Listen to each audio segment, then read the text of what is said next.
प्रभुपाद की जय। तो हम कल नारद भक्ति सूत्र 54 पर चर्चा कर रहे थे, तो उसको हम पूरा नहीं कर पाए थे, तो आज कोशिश करते हैं उसको पूरा करने के लिए। तो 54वें सूत्र में नारद जी बता रहे हैं, गुण रहितम कामना रहितम प्रतिक्षण वर्धमानम अविच्छिन्नम सूक्ष्मतरम अनुभव रूपम।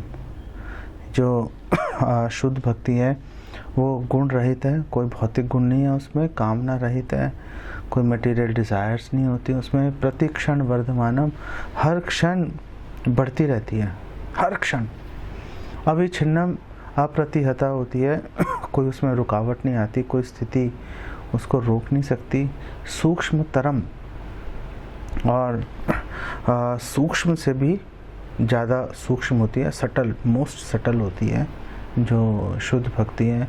और अनुभव रूपम, कि अनुभव रूपम मतलब हम उसको एक्सपीरियंस कर सकते हैं, रियलाइज़ कर सकते हैं, प्रत्यक्ष उसको देख सकते हैं।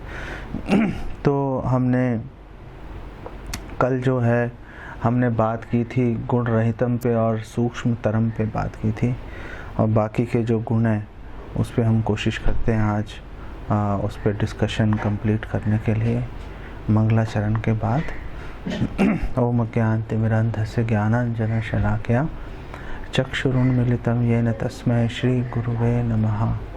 श्री चैतन्य मनोभीष्टं स्थापितं येन भूतले स्वयं रूप कदा मह्यं ददाति स्वपदान्तिकम्। श्री कृष्ण चैतन्य प्रभु नित्यानंद श्री अद्वैत गदाधर शिवास आदि गौर भक्त वृंद। हरे कृष्ण कृष्ण कृष्ण हरे हरे, हरे राम राम राम हरे हरे। वैराग्य विद्या निज भक्ति योगा शिक्षार्थम एकः पुरुषा पुराना। श्री कृष्ण चैतन्य शरीर धारे कृपाम्बुधिर्यस्तम अहम प्रपद्ये। नमो विष्णु पादाय कृष्ण प्रेष्ठाय भूतले श्रीमते भक्ति वेदांत स्वामिनिति नामिने नमस्ते सारस्वते देवे गौरवाणी प्रचारिणे निर्विशेष शून्यवादी पाश्चात्य देश तारिणे। तो नारद जी बात कर रहे हैं कि जो शुद्ध भक्ति है बेसिकली अनिर्वचनीय, उसको डिस्क्राइब नहीं किया जा सकता, और वो बात कर रहे हैं कि सिर्फ संकेत के रूप में थोड़ा सा बात की जा सकती है, मुँह का आस्वादनवत, जैसे गूंगा व्यक्ति खाने के स्वाद के बारे में लोगों को बताने का प्रयास करेगा। और फिर उन्होंने भक्ति के कुछ लक्षणों के बारे में, शुद्ध भक्ति के कुछ लक्षणों के बारे में बताया उन्होंने। और हम आज शुरुआत करते हैं प्रतिक्षण वर्धमानम, कि जो भक्ति है वो हर क्षण जो है उसमें वृद्धि होती रहती है। क्यों वृद्धि होती रहती है इसके ऊपर भी बात करेंगे। चैतन्य भागवत में बताया है कि लाग बलि चली आए सिंधु तरी बारे, ये शेर सिंधु ना दे अकुल अधिक अधिक बाड़े। और बताया कि श्री अनंत जो है वो जो कृष्ण के गुण रूपी जो क्षीर सागर है उसके तट पर पहुंचने का वो प्रयास कर रहे हैं, लेकिन पहुंच नहीं पा रहे। क्यों नहीं पहुंच पा रहे? क्योंकि जो वो तट है वो बढ़ रहा है, जो समुद्र है वो फैलता जा रहा है। श्रील प्रभुपाद एक्सप्लेन कर रहे थे जो वर्ष है, चैतन्य महाप्रभु भी बोल रहे हैं शिक्षाष्टकम के अंदर, चेतोदर्पण मार्जनम भव महादावाग्नि निर्वापणम श्रेय कैरव चंद्रिका वितरणम विद्यावधु जीवनम आनंदाम बुद्धि वर्धनम प्रतिपदम पूर्णामृता स्वादनम सर्वात्म स्नपनम परम विजयते श्री कृष्ण संकीर्तनम। आनंदाम बुद्धि वर्धनम बढ़ता रहेगा वो, हर क्षण जो है उसके अंदर वृद्धि होती रहेगी। और श्रील प्रभुपाद ने सैकड़ों जगह पे इस श्लोक को कोट किया, और श्रील प्रभुपाद उसके तात्पर्य में हमेशा ये बताते थे कि जो भौतिक जगत के सागर हैं, आप देखो वो कभी भी उनका जो तट है वो एक्चुअली में बढ़ता नहीं है, वो एक जगह पे फिक्स रहता है वो। और श्रील प्रभुपाद एक डिसाइपल से बात कर रहे थे, देखो तुम 10-12 साल पहले यहाँ पे आए थे तो यहीं पे था सागर का जो तट है, जो बीच है, आज देख लो आज भी वहीं पर है, बढ़ता नहीं है, इनफैक्ट घट जाता है कई जगह पे। जैसे बॉम्बे है, बॉम्बे में आप देखो वहाँ पे कई रिक्लेमेशन लैंड है, स्पेशली जो नवी मुंबई की तरफ है, वहाँ पर समुद्र जो है रिसीड कर रहा है, पीछे की तरफ जा रहा है, तो जो वो लैंड खाली हो गई वो रिक्लेम कर रहे हैं गवर्नमेंट, और उस पर बिल्डिंग्स बड़ी बड़ी बना रहे हैं। तो वो तो रिसीड कर रहे हैं, एटलीस्ट अपनी जगह पर खड़े हैं, लेकिन जो कृष्ण के गुण रूपी जो सागर है और जो शुद्ध भक्ति है, जो कि भगवान कृष्ण का ही एक अभिन्न अंग है, उनकी शक्ति है शुद्ध भक्ति, वो भी निरंतर बेसिकली बढ़ती है। वो ऐसा नहीं है कि कहीं पर उसमें कोई घटाव आ जाएगा। हर क्षण जो भगवान की गुण और भगवान की जो भक्ति है, भगवान की जो सर्विस है, वो हर क्षण बढ़ती रहती है। इसके ऊपर हम कई एविडेंसेस लेके आएंगे। और ब्रह्मा जी भी कह रहे हैं भागवतम 10:14-32 में, वो कह रहे हैं कि हो ये नंद महाराज कितने भाग्यवान है, अहो भाग्य अहो भाग्यम नंद गोप व्रजौकसाम यन मित्रम परमानंदम पूर्वम पूर्णम ब्रह्म सनातनम। कि ये जो नंद महाराज हैं ये कितने भाग्यशाली हैं, कितने भाग्यशाली हैं। और ये जो व्रजौकसम जो ब्रजवासी हैं ये कितने भाग्यशाली हैं, इनके भाग्य की कोई सीमा नहीं है, क्योंकि जो परम सत्य है भगवान कृष्ण, जो कि दिव्य आनंद के स्रोत हैं, आधार हैं, वो उनके मित्र बन के उनके घर में ही रह रहे हैं वो उनके। तो क्या उनके भाग्य की कोई सीमा है? उनके भाग्य की कोई सीमा नहीं है, निरंतर बढ़ता जा रहा है। पहले ही अनंत है, पहले से ही अनंत है, लेकिन और ज़्यादा बढ़ता जा रहा है।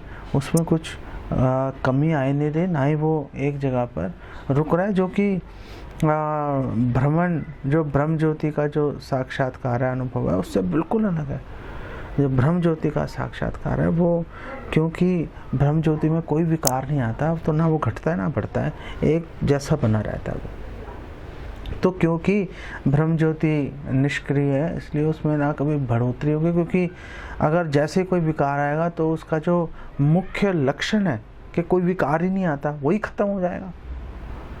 तो जो ब्रह्म ज्योति है वो तो एक जगह पे फिक्स है, कांस्टेंट है, वो हिलेगी नहीं। तो क्योंकि वो हिल नहीं रही, चाहे अनंत उसके अंदर सुख प्राप्त हो रहा है, फिर भी एक टाइम पे व्यक्ति का माइंड आउट हो ही जाता है। आप कितना ही स्वादिष्ट गुलाब जामुन या रसगुल्ला हो, आप खाओगे, खाते खाते बहुत ही बढ़िया टेस्ट है, बहुत बढ़िया टेस्ट है, 10 खा जाओगे, 20 खा जाओगे, मेरे को हटाओ यार, इसको बहुत हो गया। जो चीज़ कांस्टेंट होती है, जो भी चीज़ स्थायी है कि हाँ यार ये ऐसे ही खड़ी रहेगी, वहाँ से कभी ना कभी जो उसके साथ अटैच्ड है उसका मन कभी ना कभी उचाट हो ही जाता है। लेकिन जैसे यहाँ पर बता रहे हैं कि कोई सीमा ही नहीं है, ब्रह्मा जी कह रहे हैं कि देखो कोई सीमा ही नहीं है, निरंतर बढ़े जा रहा है, क्योंकि परम भगवान जिनके गुण निरंतर बढ़ते रहते हैं वही वहाँ पर बेसिकली रह रहे हैं। श्रील प्रभुपाद बोल रहे हैं, एक्सप्लेन कर रहे हैं कि ये जो निरंतर बढ़ने का मतलब क्या है, सब वंडरफुल एक्सप्लेनेशन। और श्रील प्रभुपाद कह रहे हैं कि देखो हमारे ग्रंथों में कहा गया है ब्रह्म सौख्यम तु अनंतम, कि जो आध्यात्मिक सुख है वो असीम होता है, उसकी कोई सीमा नहीं होती। और यहाँ पर भी कहा गया है आनंदाम बुद्धि वर्धनम प्रतिपदम, और यहाँ पर भी कहा गया है कि अगर असीमित है तो इसका मतलब क्या? इसका मतलब ये है कि भगवान भी उसको माप नहीं सकते। असीमित का मतलब ये होता है क्या? ये भगवान भी नहीं माप सकते, क्योंकि असीमित अनंत शेष नहीं माप पा रहे, तो फिर क्या भगवान भी नहीं माप पाएंगे? और श्रील प्रभुपाद बोल रहे हैं कि इसका मतलब ये नहीं है कि भगवान माप नहीं पाते, और अगर भगवान माप नहीं पाते तो फिर भगवान में दोष आ गया कि भगवान इम्परफेक्ट है, भगवान कर ही नहीं पाया। एग्जैक्टली सेम पॉइंट विश्वनाथ चक्रवर्ती ठाकुर भी उठा रहे हैं भागवतम की टीका में, जहाँ पे वो कहते हैं कि क्या कोई ऐसा पत्थर है, क्या भगवान कोई ऐसा पत्थर बना सकते हैं जिसको वो उठा नहीं पाए? अब ये चिकन एग हो गया। अगर हम बोलें कि भगवान ऐसा पत्थर बना सकते हैं जिसको वो उठा नहीं पाए, तो अगर उठा नहीं पाएंगे तो इम्परफेक्ट हो गए। अगर बोले कि नहीं ऐसा पत्थर बना ही नहीं सकते जिसको वो उठा पाए, जिसको वो नहीं उठा पाए, वो तो उठा ही लेंगे हर चीज़ को, तो फिर वो बना नहीं सकते, इम्परफेक्ट हो गए। दोनों तरफ से इम्परफेक्शन आ रही है।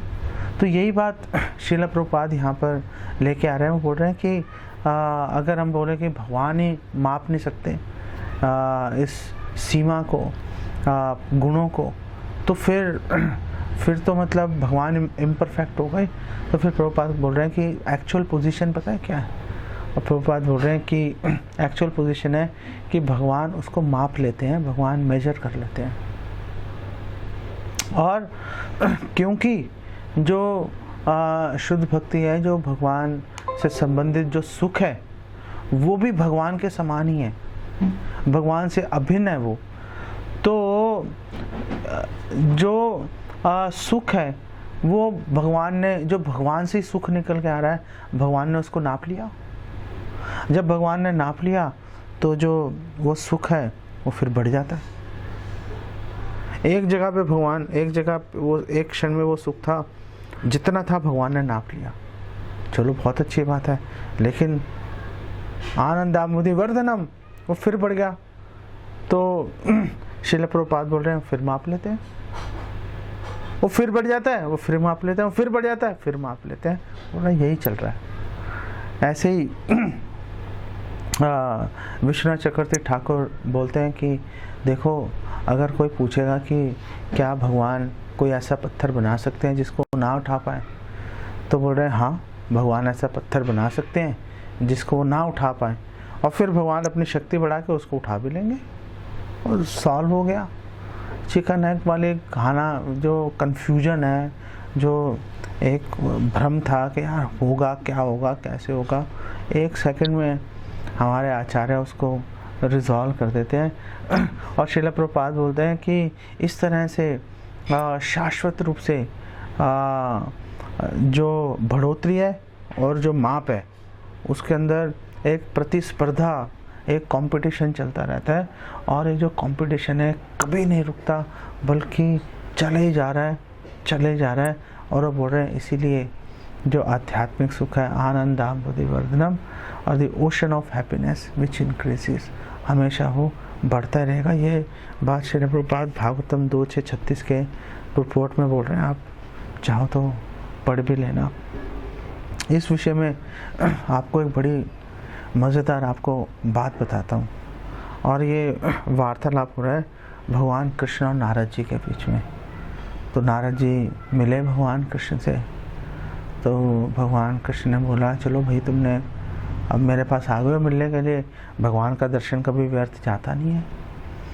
तो भगवान कृष्ण ने नारद जी को बोला, अच्छा नारद जी आप मांग लो, आप कुछ मांगना चाहते हो तो अब नारद जी वो मौका कैसे छोड़ दें कि हाँ भाई भगवान ने बोल दिया मांगने के लिए, कैसे छोड़ूं भाई, मांग के ही रहूँगा। और भगवान को अच्छा लगता है जब भक्त मांगते हैं। अगर आपको भी कभी ऐसा आपका भाग्य हो कि आप भगवान के दर्शन ही कर लो, तो भगवान आपको बोलेंगे मांगो, क्या मांगते हो। उसे ये मत बोला कि नहीं मुझे कुछ नहीं चाहिए, आपको मांगना पड़ेगा, पहले से सोच के रख लेना क्या मांगना है आपने। नारद जी ने मांग लिया, और नारद जी ने उनको बोला, जो वर नारद जी ने मांगा, नारद जी ने कहा श्री कृष्ण चंद्र कस्यापि तृप्तिर अस्तु कदापि ना, के हे कृष्ण चंद्र, कि आप ऐसा वरदान दीजिए कि कस्य कोई भी अपने बारे में बात नहीं कर रहे। नारद जी अपने बारे में बात नहीं कर रहे, जैसे प्रहलाद महाराज जी अपने बारे में बात नहीं कर रहे, वासुदेव दत्ता अपने बारे में बात नहीं कर रहे। नारद जी कह रहे हैं I mean he is a wonderful preacher, Narad ji. और ये जो जितने भी ये भौतिक फिल्मी जितने भी ये प्रोड्यूसर्स हैं, ये BR चोपड़ा टाइप बेवकूफ़ लोग, ये नारद जी को एज अ जोकर दिखा देते हैं। इसी अपराध के कारण उनको करोड़ों जन्मों तक उनको नरक में झुलसना पड़ेगा, क्योंकि नारद जी जैसी गंभीर व्यक्तित्व को उन्होंने एक जोकर की तरह सामने प्रस्तुत कर दिया। अरे व्यासदेव जी के गुरु क्या मतलब जोकर होंगे कोई? ये सोचना ही कितनी बड़ी बेवकूफ़ी है, ये सोचना ही। तो नारद जी ने भगवान कृष्ण को बोला कि हे कृष्णचंद्र, कि कोई भी आपकी कृपा से कभी संतुष्ट नहीं होना चाहिए, कभी संतुष्ट नहीं हो। भवतो अनुग्रहे भक्तो प्रेमनी च आनंद भाजने। आपकी जो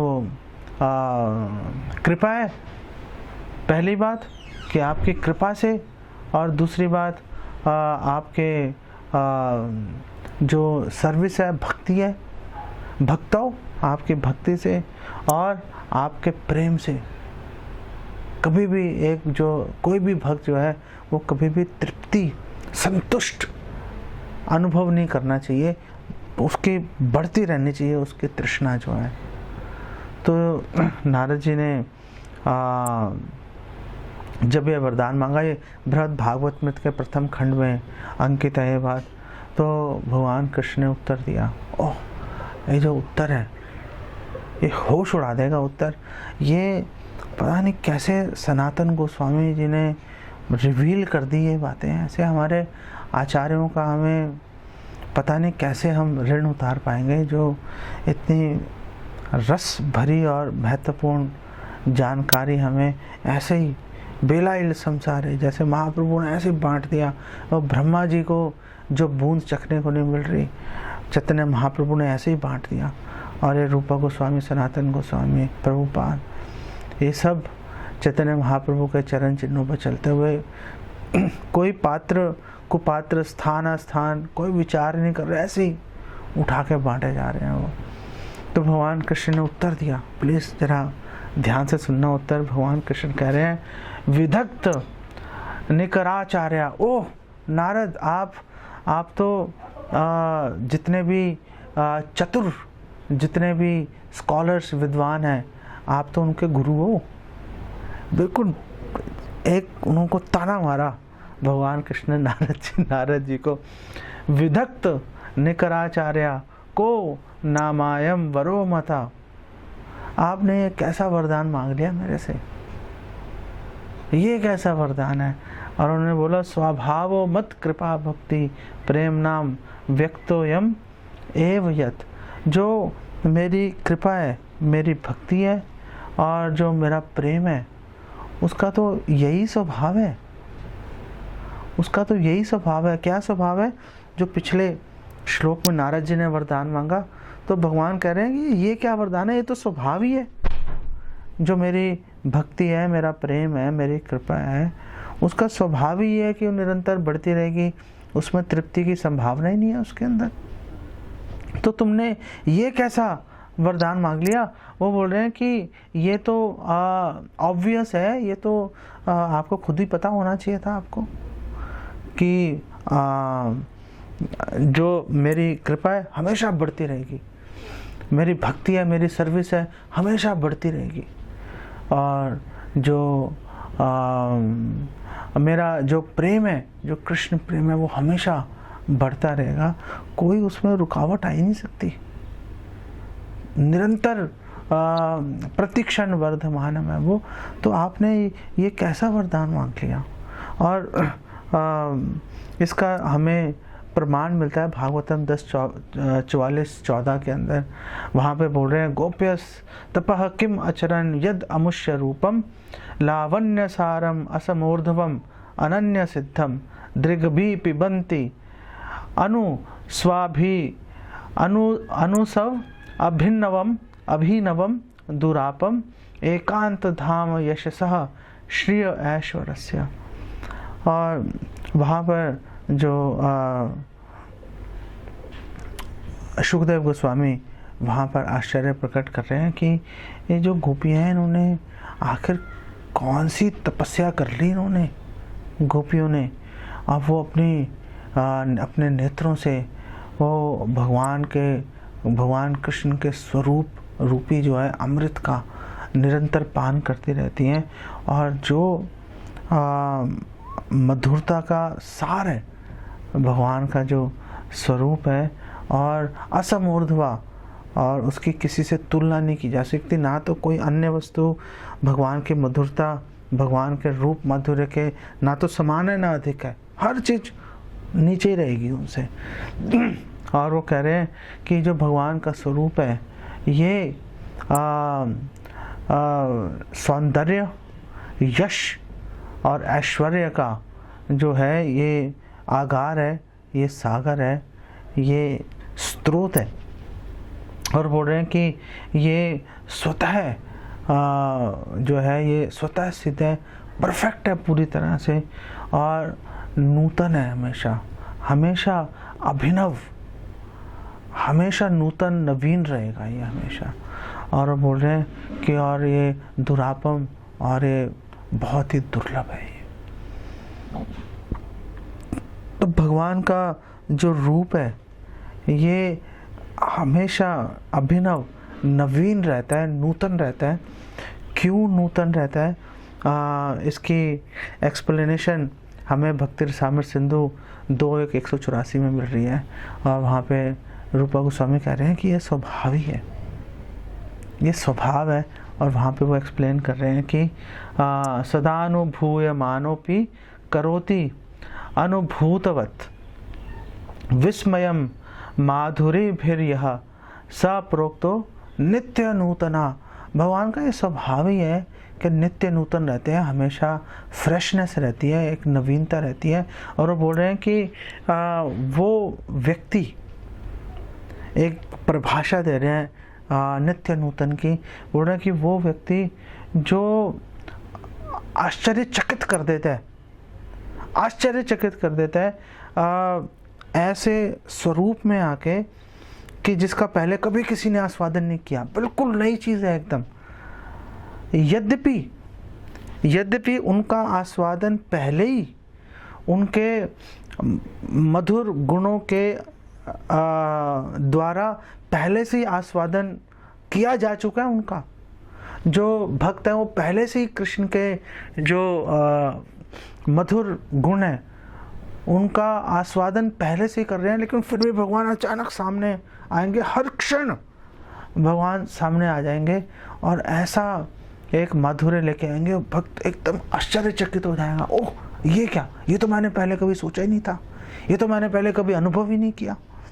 और बोल रहे हैं कि अगर किसी के अंदर ये गुण है कि पहले से ही टेस्ट कर रहे हैं, पहले से ही आस्वादन कर रहे हैं, और फिर भी एक नया रस सामने आ गया हर क्षण, और भक्त एकदम आश्चर्यचकित हो जाता है, ओह ये तो पहले नहीं देखा। बोल रहे हैं इसी गुण को बोलते हैं नित्य नूतन।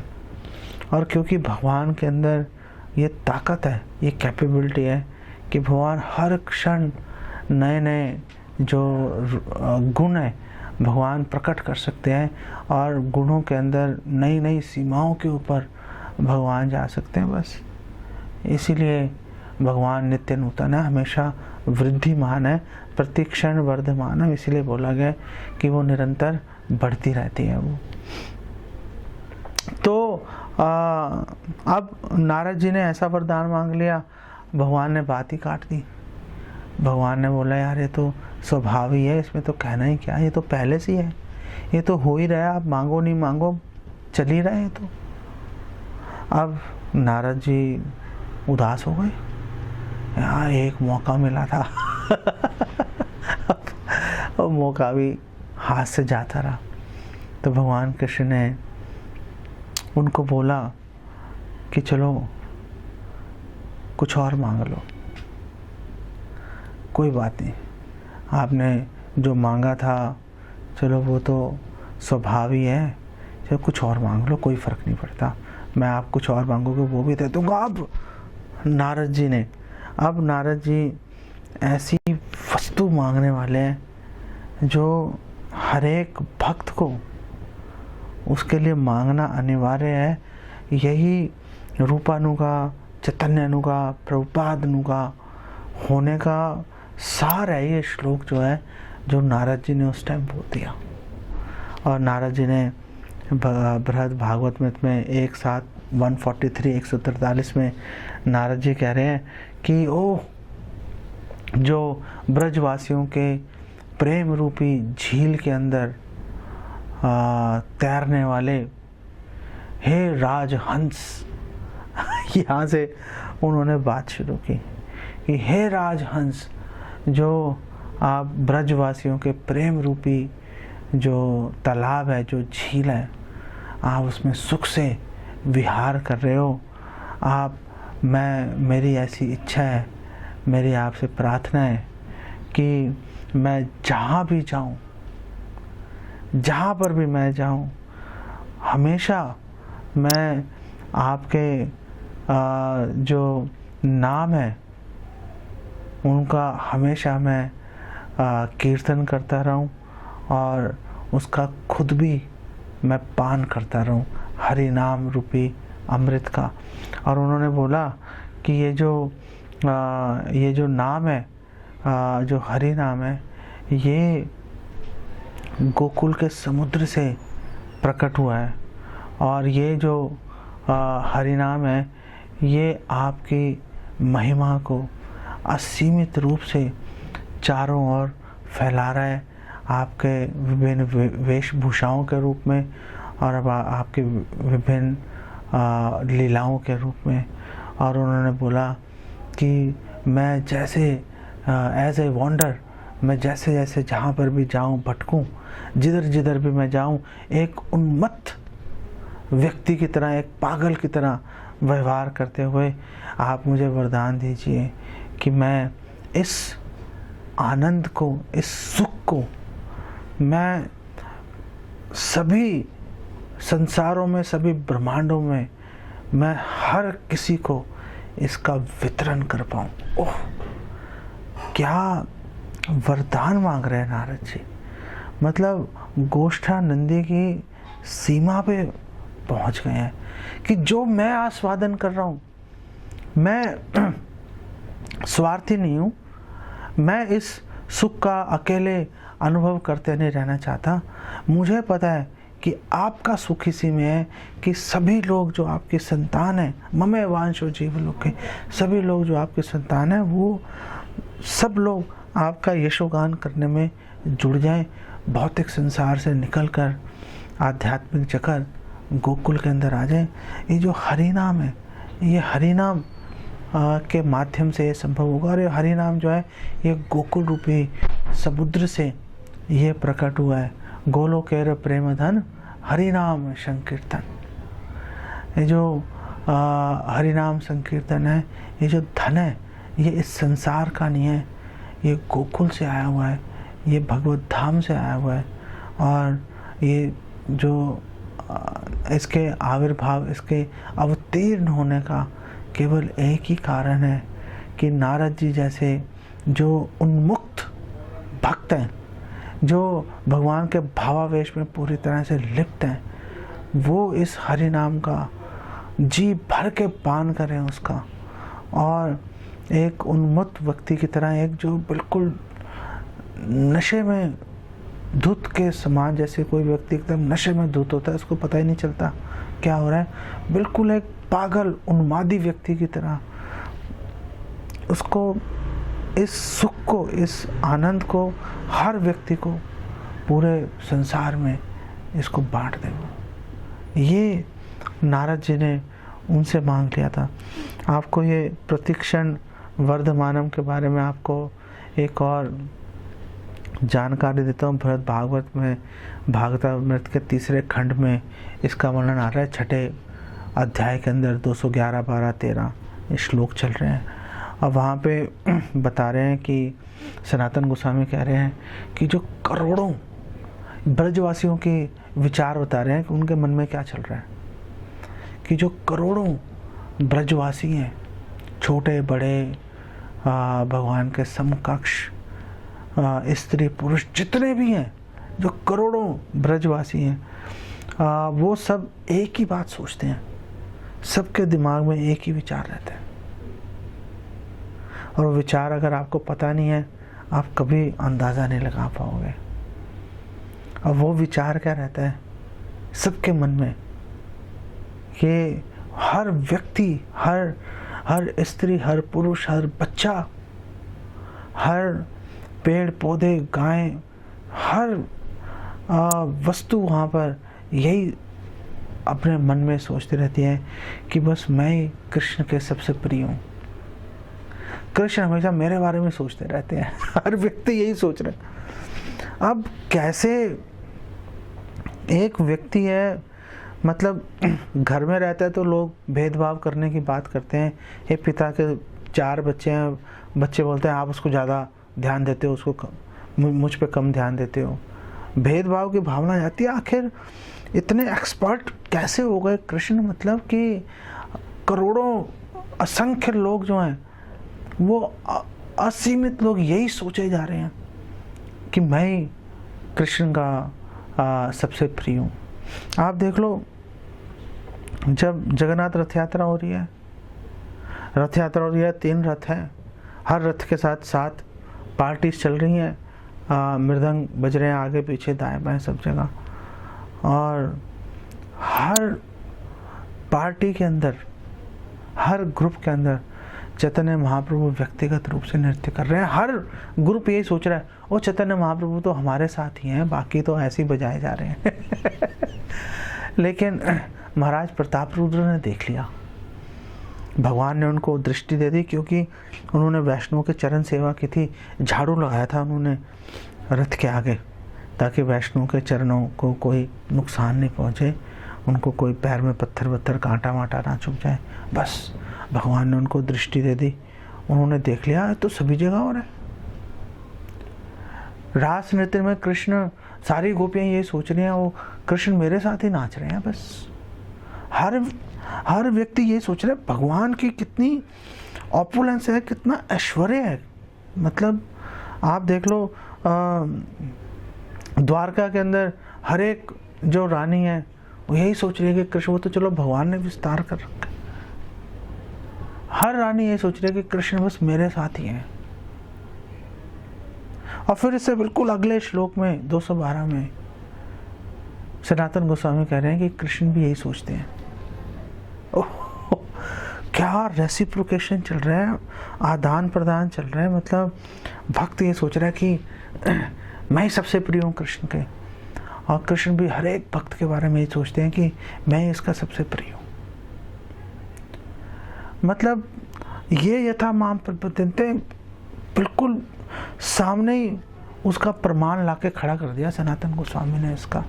ये यथा माम प्रपद्यन्ते ताम सतः भजामि। जैसा एक भक्त सोच रहा है वैसे ही भगवान सोचे जा रहे हैं, और आगे भक्त भी यही सोच रहा है मैं सबसे ज़्यादा प्रिय हूँ, और भगवान भी ये सोच रहे हैं मैं सबसे ज़्यादा प्रिय हूँ। और 213 में उसका इम्पैक्ट, उसका इफ़ेक्ट बता रहे हैं।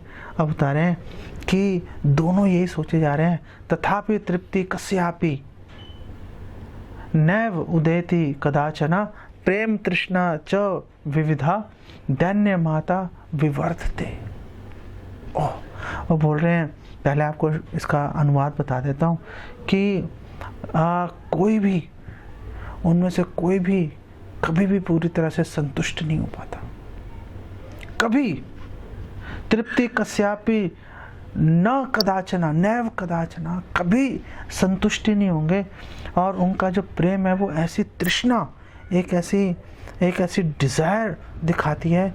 और वो जो तृष्णा है, वो जो तृष्णा, प्रेम तृष्णा है, वो तृष्णा क्या है कि वो दैन्य माता है, वो दीनता की माँ है। वो मतलब उस तृष्णा से जो ब्रजवासी हैं उनके हृदय में इतनी दीनता उनके अंदर आ जाती है कि वो यही सोचते हैं कि वो भगवान मेरे सबसे प्रिय हैं, फिर भी देखो मैं भगवान को पूरी तरह से संतुष्ट नहीं कर पा रहा। उनके हृदय में ये दीनता आ जाती है। ये तृष्णा है, प्रेम तृष्णा, ये दीनता की माँ है। ये प्रेम तृष्णा के गर्भ से दीनता का जन्म होगा। दीनता का जन्म ऐसे करने से नहीं होता। वो तो अपनी जो सर्विस है उसको पराकाष्ठा पे उसको लेके जाना पड़ता है।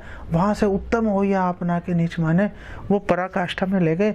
वहाँ जाकर एक भक्त ये सोचना शुरू कर देता है, ओह मैं कुछ कर ही नहीं पा रहा, मैं कितना अभागा हूँ कि मुझे अवसर मिल गया, कुछ कर ही नहीं पा रहा। और बोल रहे हैं कि ये जो प्रेम, कृष्ण प्रेम रूपी माँ के गर्भ से ये जो दीनता जो उत्पन्न होती है, ये जो दैन्य उत्पन्न होता है, वो बढ़ता ही रहता है, बढ़ता ही रहता है, बढ़ता ही रहता है।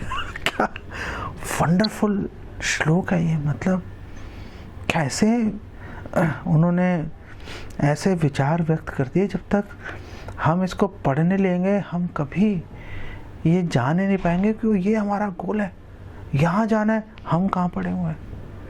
कभी हम इस चीज़ का अंदाज़ा नहीं लगा सकते। इसलिए हमें प्रभुपाद के ग्रंथों को, पूर्ववर्ती आचार्य के ग्रंथों को हमें बड़े उत्सुकता के साथ में हमें पढ़ना चाहिए। ये हमारे लिए अपने तृष्णा को बढ़ाने के लिए, अपने दैन्य को बढ़ाने के लिए, ये हमारे ऊपर एक आप समझ लो कि ड्यूटी है हमारी ये काम करना। और इसके जो रिपोर्ट है, व्याख्या में बता रहे हैं कि जो भक्त है, भक्त की ये जो प्यास है, जो तृष्णा है भक्त की, वो कृष्ण को अधिक से अधिक प्राप्त करने के, अधिक से अधिक प्राप्त करना मतलब प्राप्त कैसे करेंगे? सेवा के माध्यम से, कि अधिक से अधिक कृष्ण को प्राप्त करना चाह रहे हैं। बोल रहे हैं कि वो जो तृष्णा है ना तो उसको बुझाई जा सकती है ना उसको रोका जा सकता है। हमेशा प्रतिक्षण वर्धमानम, और असीमा, कोई सीमा नहीं है कि चलो बढ़ रही है वहाँ जाकर रुक जाएगी, कहीं भी नहीं रुकेगी। स्काई इज द लिमिट नहीं है, sky is the limit, even sky is not the limit. वो आसमान को फाड़कर और ऊपर निकल जाएगी, कोई लिमिट नहीं है, कोई सीमा ही नहीं है उसकी। और बोल रहे हैं कि ये जो प्रेम तृष्णा है, ये प्रेम तृष्णा एक्चुअली में लोभ है, ये ग्रीड है। ये जो प्रेम तृष्णा है ये वास्तव में ग्रीड है। और ये जो लोभ है, ये लोभ, ये जो सच्ची विनम्रता है, एक तो कृत्रिम विनम्रता होती है, ऐसे दिखावे वाली हाथी के दांत, ये असली विनम्रता है। और ये असली विनम्रता क्यों है? असली विनम्रता, उसकी एक्सप्लेनेशन दे रहे हैं कि असली विनम्रता इसलिए है कि एक भक्त, कृष्ण सामने ही है और भक्त की फिर भी प्यास ही बढ़े जा रही है कृष्ण को और ज़्यादा सुख देने की, और ज़्यादा सुख देने की, दे ही नहीं पा रहा। और फिर भक्त के मन में ये विचार आ जाता है, उफ, भक्त के मन में विचार आ जाता है कि कृष्ण अभी चले जाएंगे और मैं कृष्ण को ये सुख, जो परफेक्ट सुख देने का मेरे पास अवसर था, ये भी मेरे हाथ से चला जाएगा, क्योंकि मुझ में कमी है, मुझ में कमी है। और जैसे ये भाव आता है, भगवान सामने खड़े होते हैं, सामने खड़े हैं भगवान, बातचीत चल रही है, पास टाइम लीलाएं चल रही हैं, लेकिन जो ब्रजवासी हैं, जो परफेक्ट डिवोटीज हैं, वो भगवान सामने खड़े हैं और उनसे विरह का अनुभव करना शुरू कर देते हैं। कैसे हो रहा है ये, कैसे हो रहा है? इसीलिए तो जो केवल गोपियाँ नहीं, सभी ब्रजवासी सामने खड़े हैं भगवान। गोपियाँ तो चलो इसके अंदर भी पराकाष्ठा है, इस सामने कृष्ण है और विरह का अनुभव किए जा रही हैं। और ये जो विरह का अनुभव है, ये हमें आज पता चल गया आज क्लियर हो गई है बात कि ये जो विरह का अनुभव है, ये विरह का अनुभव हमें हो रहा है दीनता के कारण। और ये दीनता कहाँ से आ रही है? ये दीनता आ रही है कृष्ण तृष्णा, जो लोभ है कृष्ण को सेटिस्फाई करने का, कृष्ण को संतुष्ट करने का, उनको प्रसन्नता देने रूपी जो लोभ है, उससे पैदा हो रही है वो। ओह, ये बात क्लियर हो गई। चलो इसको यहीं पे विराम देता हूँ। 40 मिनट हो गए हैं और कल वापस इसी श्लोक के ऊपर आगे और डिस्कशन करते हैं। प्लीज़ आप ग्रंथों को पढ़िए, प्रभुपाद के ग्रंथों को। प्लीज़ अधिक से अधिक लोगों तक आप ये मैसेज आप पहुंचाएं, जिससे कि ज़्यादा से ज़्यादा लोग ये जो रत्न है, जो छिपे पड़े हैं ग्रंथों के गर्भ में, उन रत्नों का हम सब आस्वादन कर पाएं। जगत गुरु श्रील प्रभुपाद की जय।